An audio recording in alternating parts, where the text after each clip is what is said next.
Ito ay rated SPG, striktong patnubay at gabay ng magulang ang kailangan. Isang mapagpalang araw mga kapamilya. Matindi nga ang pagpapahirap na ginawa ni Miguelito sa kapatid ni Tanggol na si Santino bilang ganti sa balak nitong paglason sa kanya. Ipinag-utos ni Miguelito, nagapusin si Santino habang walang kalaban-laban ito. Inilabas ni Miguelito ang kanyang matinding galit at kumuha siya ng acetylene short at pinainit sa isang bakal hanggang sa ito'y mamula sa sobrang init.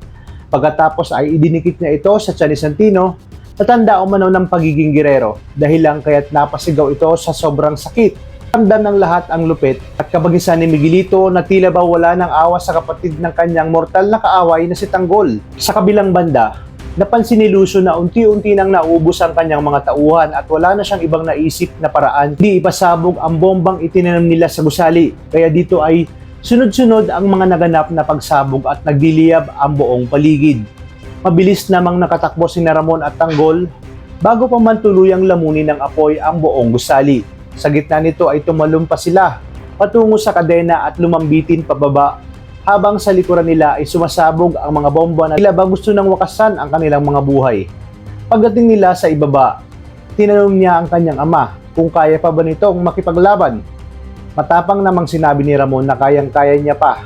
At habang sila ay papatakas sa gusali, ay sinundan pa din sila ng mga tauhan ni Lucio. Alam ni Tanggol na paubos na ang kanyang bala, kaya bawat putok ay sinisiguro niyang tatama. Isa-isa niyang pinatumba ang mga kalaban hanggang sa isang bala ang tumama sa katawan ni Lucio. Ito na nga kaya ang magiging katapusan ni Angkong Lucio na siyang lubos na ikagagalit ni Roberto at Miguelito dahil sa nakatakas ang mag-ama.